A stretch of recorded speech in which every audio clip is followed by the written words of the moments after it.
আজকে আলোচনা করছি পূর্ণবর্গ সংখ্যা কী করে আমরা টেস্ট করব, কী করে আমরা যাচাই করব যে ওটা পূর্ণবর্গ সংখ্যা আছে কি না, মানে সেটাকে বর্গমূল করলে পুরো পূর্ণ সংখ্যা আসবে কি না, সেটা নিয়ে আলোচনা করছি। এখানে 4টে নিয়ম আছে, সেই 4টে নিয়ম আমি আগে লিখি, তারপর আলোচনা করছি। 1 নম্বর হচ্ছে ইউনিট ডিজিট।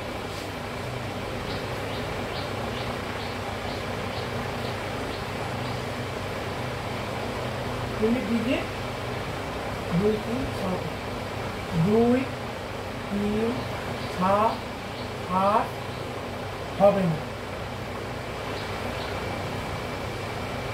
2 নম্বর হচ্ছে ডিজিটাল সাম।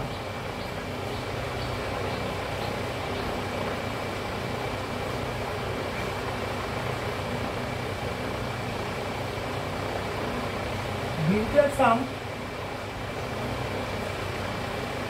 1, 4, 7, 9 হতে হবে। 3 নম্বর হচ্ছে জোড় হলে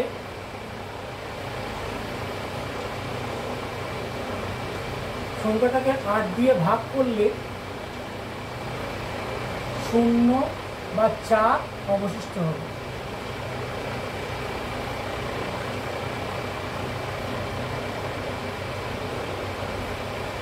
অবশিষ্ট মানে একটা রিমাইন্ডার আছে, রিমাইন্ডার অবশিষ্ট মানে রিমাইন্ডার।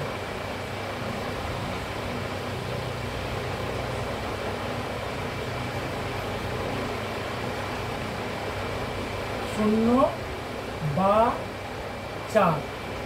বা 4 অবশ্যই থাকবে। আর বেজের হলে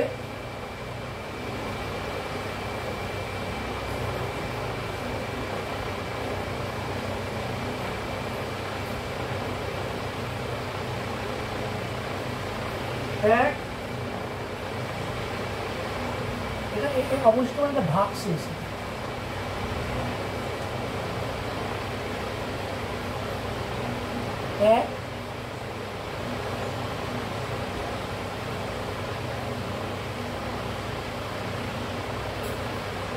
এক ভাগ শেষ হবে। 4 নম্বর হচ্ছে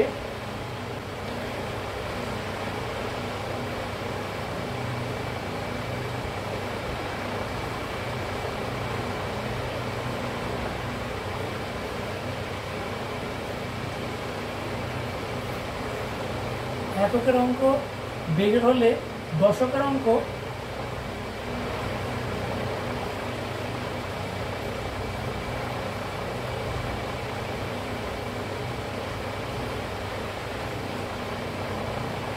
বেজোড় হবে।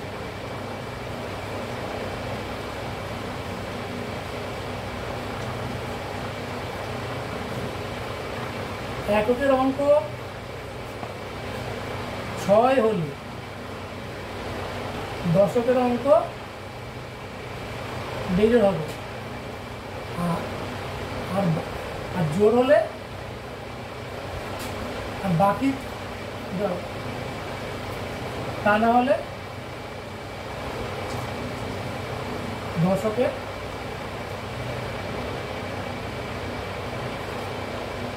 অঙ্ক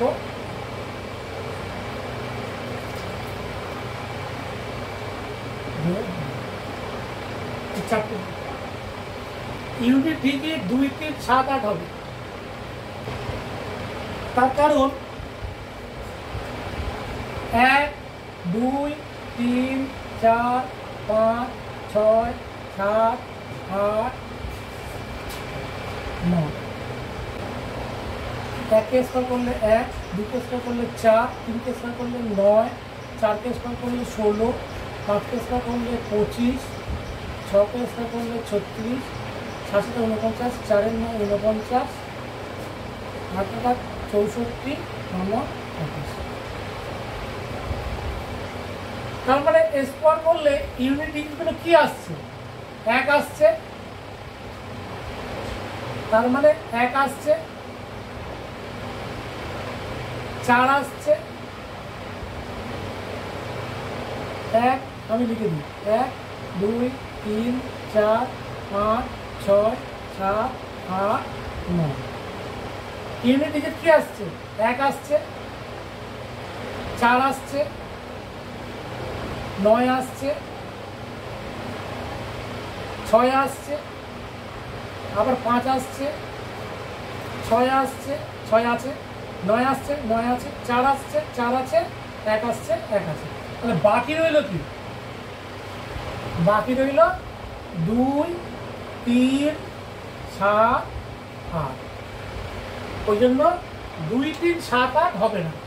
2 3 7 8 হলে বর্গমূল করা যাবে না, ওটাকে পূর্ণ বর্গমূল হবে না, মানে গোটা সংখ্যা আসবে না, পূর্ণ সংখ্যা আসবে না।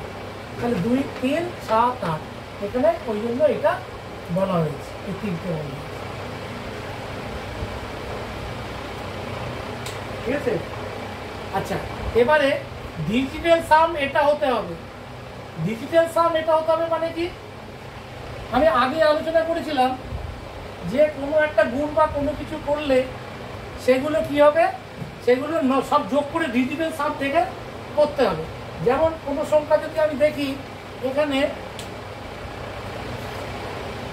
43 আর 96, এই দুটো যদি যোগ করি, 6 আর 3 9 আর 4 আর 5 9, তার মানে এই দুটো ডিজিটাল সাম যোগ করলে কত? 4 আর 3 7, এখানে যোগ করলে কত হচ্ছে? 11, 5 হচ্ছে 11, 11 আবার ডিজিটাল সাম 1 1 2, আবার এটা 9 9 হচ্ছে 18, যোগ করলে 9 9 যোগ করলে 18, 18 আবার 18 যোগ করলে 9।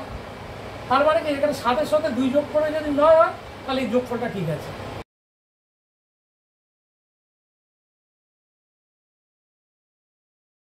এগুলো আমি আগে আলোচনা করেছিলাম অন্যান্য এপিসোডে। তাহলে ঠিক সেরকম এখানেও কিন্তু ডিজিটাল সাম যদি এটা হয় তাহলে বর্গমূল করা যাবে। কেন বর্গমূল করা যাবে?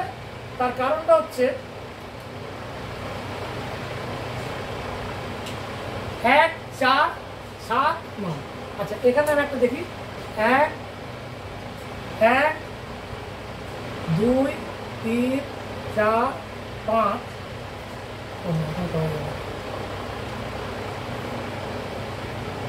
1 2 3 4 5 6 7 8।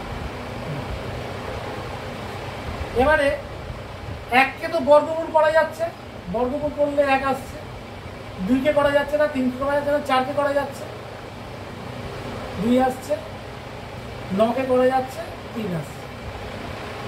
তার মানে 9টা হবে, 4টা হবে, 1টা হবে, 1 4 9 হয়ে গেল। আর 7টা কেন হবে? কেন 7-এর সাথে 9 যোগ যদি করি তাহলে তো 16, কিন্তু 16কে তো আর বর্গমূল করে যাচ্ছে, ওই জন্য 7টা কিন্তু হবে। কিন্তু 2-এর সাথে 9 যোগ করলে কত হলো? 11, মানে 1, আবার 2 চলে আসছে, একে বর্গমূল করা যাচ্ছে না, ওই জন্য 2টা হবে না। 3-এর সাথে 9 যোগ করলে কত হচ্ছে? 12, একে বর্গমূল করা যাচ্ছে না, এটা হবে না।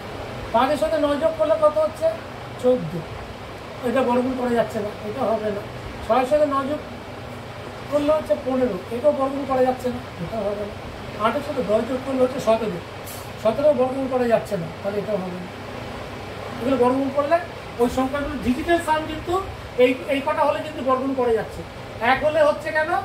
1 বর্গমূল করা যাচ্ছে, 4 বর্গমূল করা যাচ্ছে। আর 7কে কেন করা যাচ্ছে? 9 যোগ করে আবার 16 আসছে, 16 করা যাচ্ছে, ওই জন্য এটা হয়ে গেল।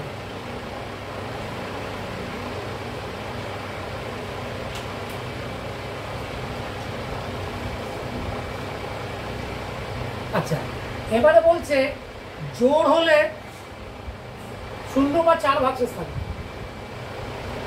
0 বা 4 ভাগশেষ থাকে। এইটার কথাটা কি হলো? কোনো একটা সংখ্যা যদি জোড় হয়, যেমন 144, এটা বর্গমূল করা যাবে, এখানে 144কে বর্গমূল করলে 12 হয়। তাহলে 144কে 8 দিয়ে ভাগ করলে 0 হবে বা 4 ভাগশেষ থাকে।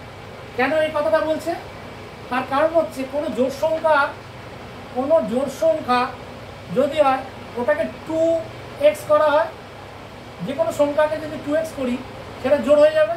কারণ এটাকে যদি আমি স্কোয়ার করতে যাই তাহলে কি হবে, তাহলে স্কোয়ার করতে গেলে 4x স্কোয়ার হয়ে যাবে।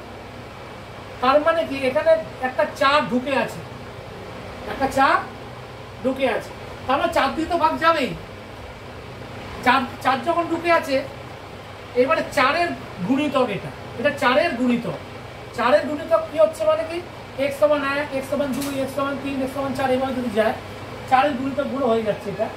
তাহলে কি হচ্ছে, এটা x1, x2, x3 যদি ধরি, 4 ইন্টু 1 স্কোয়ার সমান হচ্ছে কত 4, 4 গুণ 2 স্কোয়ার সমান হচ্ছে কত 16, 4 গুণ 3 স্কোয়ার সমান 3 থেকে 9, 4 9 36, এইভাবে জিনিসটা আসছে। এইবারে এইখানে কিন্তু দেখা যাচ্ছে কি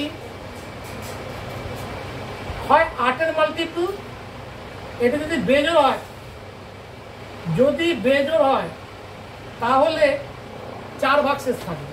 এটা বেজোড়, এটা বেজোড়, তাহলে এটাতে যদি 8 দিয়ে ভাগ করি 4 32, 33 34 35 36।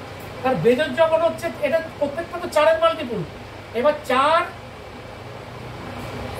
যদি পরপর করে যায় 4, 4 2 8, 3 4 12, 4 4 16, এটা হচ্ছে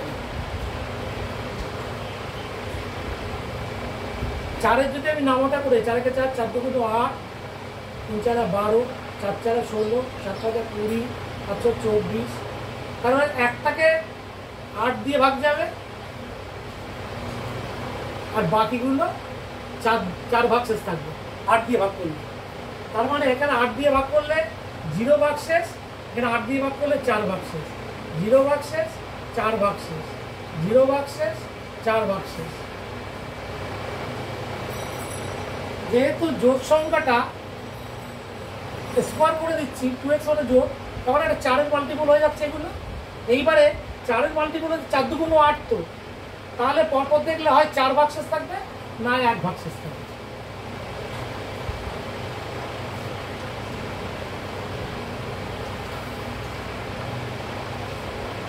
কোনো একটা বেজোড় সংখ্যা 2x হলে জোড় হয় আর 1 যোগ করলে বেজোড় হয়, তাকে যদি স্কোয়ার করি তাহলে কত হচ্ছে 2x whole square plus 2 into 2x into 1 plus 1 square.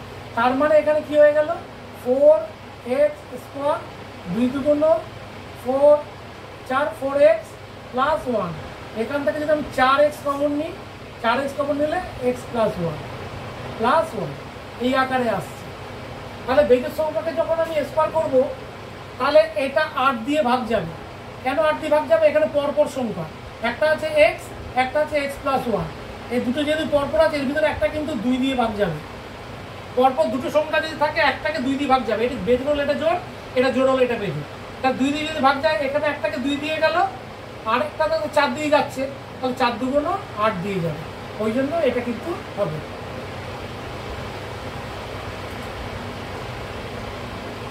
আর এককের অঙ্ক 6 হলে, এককের অঙ্ক 6 হলে দশকের অঙ্ক বেজোড় হবে।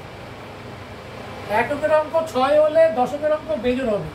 এখানে এককের অঙ্ক 6, ওই যে দশকের অঙ্ক কিন্তু বেজোড়। যেখানে এককের অঙ্ক 6, এককের অঙ্ক 6, দশকের অঙ্ক কিন্তু বেজোড়, এই দশকের অঙ্কটা বেজোড়। 6 আছে বলে দশকের অঙ্ক বেজোড়, যেখানে যেখানে 6 আছে দশকের অঙ্কটা কিন্তু বেজোড় হবে, তা নাহলে কিন্তু দশকের অঙ্কটা জোড় হবে। এটা নিয়ে আমি পরে আলোচনা করব, ঠিক আছে। তা নাহলে এই কটা মিললে পরে তাহলে ওটাকে পূর্ণবর্গ হবে। যেমন আমি বলছি এখানে 101 6 9, এটা পূর্ণবর্গ হবে কি না দেখা যাচ্ছে। এখানে বলেছে ইউনিট ডিজিট 2 3 7 8 হবে না, এখানে যদি 9 আছে তাহলে এটা হবে, এটা ফুলফিল হচ্ছে। তারপরে এখানে আছে কি ডিজিটাল সাম 1 4 7 9, 9 9 আর 1 10 আর 6 16, 1 যোগ 6 যোগ 9, 6 1 7 7 1 16, 16টাকে যদি আবার ডিজিটাল সাম করি তাহলে কত হয় 1 যোগ 6, তাহলে 7, তাহলে ডিজিটাল সাম 7 আসছে, তাহলে এটাও কিন্তু মিলছে। জোড় হলে শূন্য বা 4 ভাগশেষ থাকবে। আর যেহেতু এটা বেজোড় আছে, 1, 6, 9কে যদি আমি 8 দিয়ে ভাগ করি তাহলে 8 2 × 16, 9 × 9, 8 1 8, তাহলে ভাগশেষ আছে 1। তাহলে যেহেতু বেজোড়, ভাগশেষ এটাও কিন্তু মিলছে। আর এককের অঙ্ক বেজোড় হলে, এককের অঙ্ক 6 হলে ওটা বেজোড় হবে। যেহেতু 6 নেই, তাহলে দশকের অঙ্কটা কিন্তু এখানে জোড় আসছে। তাহলে এটাও মিলছে, 4টে মিলছে বলে 1, 6, 9, 1, 6, 9কে কিন্তু বর্গমূল করা যাবে। এটাকে আমরা বর্গমূল করে দেখছি কত, 13 আসছে। 13 × 9, 1, 6, 9। ঠিক আছে, এই 4টে যদি মিলে যায় তাহলে কিন্তু ওটাকে বর্গমূল করা যাবে, তা নাহলে যাবে না। এটা প্র্যাকটিস করতে হবে, দেখতে হবে, তাহলে সব মিলে যাবে। ঠিক আছে।